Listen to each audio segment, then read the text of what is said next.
Hello, friends. Today we're on Chapter 10 of One False Note by Gordon Korman, Book 2 in the 39 Clues series.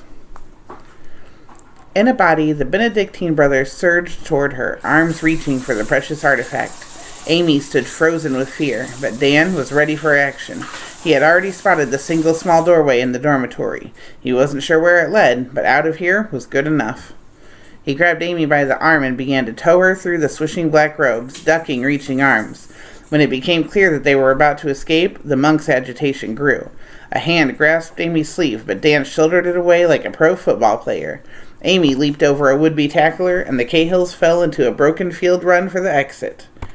Nellie fretted in the Fiat, checking her watch every 30 seconds. Where were they? She should never have let them go into a place where one of their slimy Cahill relatives was prowling around. If that lousy Alistair owed anything to her Amy and Dan, she was going to feed him his walking stick wrapped in barbed wire. She turned to the back seat where the cat lounged, no longer scratching. They're half an hour late, Saladin. Where can they be? And then she spotted them, moving fast through the milling crowd of tourists, running even, looking kind of disheveled and scared. Her eyes focused beyond the Cahills to the wave of black that was gaining on them. Dozens of robed figures. Monks were chasing Amy and Dan across the Abbey grounds. She started the car and threw open the passenger door. Get in! The parchment thieves did not have to be told twice. They barreled through the gates and piled in, a tangle of arms and legs. Get us out of here, Dan gasped. Nellie stomped on the gas pedal. The car was already squealing forward as Amy pulled the door shut. Dan stared into the side mirror, watching the enraged monks grow smaller as the car accelerated. The au pair was bug-eyed. What happened back there? It's not our fault, Dan babbled. Those guys are crazy. They're like mini Darth Vaders without the mask. They're Benedictine monks, Nellie exclaimed. They're men of peace. Most of them are under vows of silence. Yeah, well, not anymore, Dan told her. They cursed us out pretty good. I don't know the language, but some things you don't have to translate. We found a clue, Amy explained breathlessly, and they didn't want us to take it. I'm positive it's something important. She thrust the parchment into Nellie's arms. Can you tell us what it says? Why don't we put some distance between ourselves and the Abbey first, the au pair advised, wheeling through the narrow streets of Salzburg. How'd you like to have to explain to the rental company that their car was trashed by an army of deranged monks? Dan was impatient. We'll buy the rental company and the Abbey too. This time we scored the big enchilada. By skirting downtown, Nellie was able to avoid most of the traffic and get over the bridge quickly. They made a few twists and turns and pulled over on a quiet street. Okay, let's have a look at this clue. She picked up the parchment. We think it might be some kind of formula, Amy put in excitedly. Nellie pored over the calligraphy, her eyes widening in amazement. Oh my God, I can't believe it. Dan grinned. That good, huh? But what's the formula for? Amy persisted. The au pair read the page again and again as if trying to convince herself that it really was what she knew it to be. You boneheads, this isn't a clue. It's the recipe for Benedictine. Benedictine, Amy repeated. You mean the drink? Nellie nodded miserably. It's an ancient recipe known only to the Benedictine brothers for centuries. That's why they were chasing you. The Cahills were devastated. We almost got killed in there, moaned Dan, and it was all for nothing. No wonder the monks were upset, Amy lamented. It must seem like we stole the most important thing they own. Well, maybe it isn't a clue, Dan tried to console himself, but at least that parchment will look cool in my collection. Dan, Amy exploded, we have to give that back.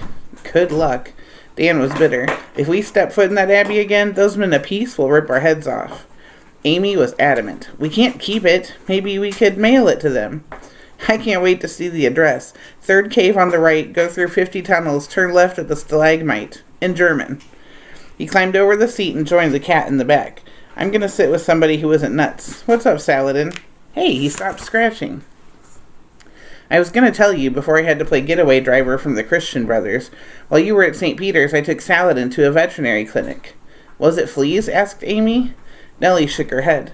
The doctor took off his collar and this popped out.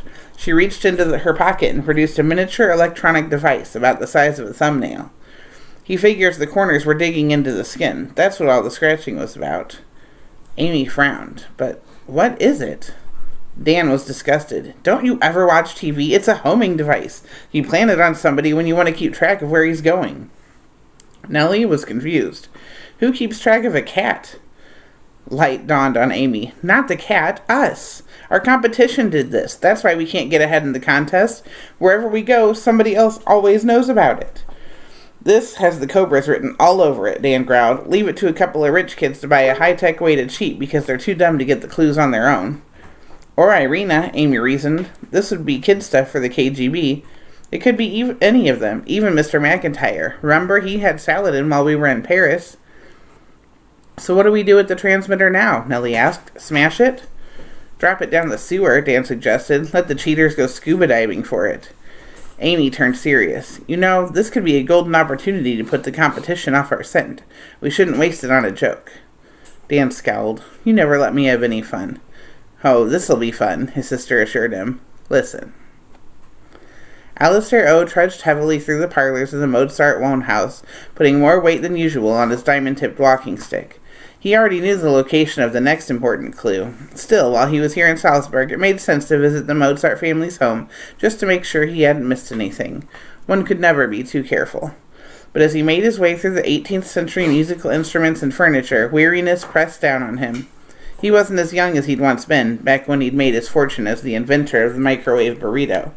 Exciting times, alas, all in the past. He sat down to rest on a visitor's bench. The money was mostly gone now, and so was his youth. The last thing he needed was a globe-trotting marathon after Grace Cahill's pot of gold. But what a pot of gold. Fabulous wealth, limitless power, a return to the glory of his burrito days, and beyond. He'd barely slept at all last night. In truth, his conscience was bothering him over the incident in the tunnel yesterday. No one had told him the small explosion would trigger a cave-in. The plan had been merely to scare Amy and Dan away. Yes, they were adversaries, and adversaries had to be defeated, but he'd never forgive himself if anything terrible happened to Grace's grandchildren. He'd been up past 2 a.m. watching the TV news. If there had been an accident involving 2 American children, surely he would have heard about it. Curse Grace and her contest for setting them at each other's throats. He never finished the thought. Fighting fatigue and lack of sleep, he allowed his eyes to close just for a moment and slumped back on the bench, fast asleep. Another Mozart house. Oh, joy. I didn't pick it, Amy told her brother sharply. Uncle Alistair did. Nellie had called every hotel and guest house in Salzburg to determine where Alistair was staying. After 2 pungent hours hiding behind a dumpster in the alley beside the Hotel Amadeus, Amy and Dan followed their elderly rival to the Mozart Wohnhaus.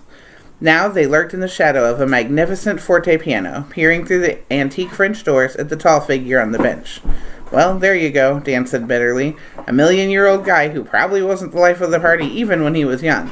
Hey, how come he isn't moving? Amy watched as Uncle Alistair's head lolled back on his shoulders, jaw slack, mouth open. I think he's dead. Dan goggled. Really? Of course not, stupid. He fell asleep. Maybe we can slip the transmitter into his pocket without waking him up. And if he does wake up, Dan challenged. Amy pulled the tiny humming device out of her jeans. We'll have to chance it. Wait here. Cautiously, she slipped through the doors. It was early, and the museum was not yet crowded.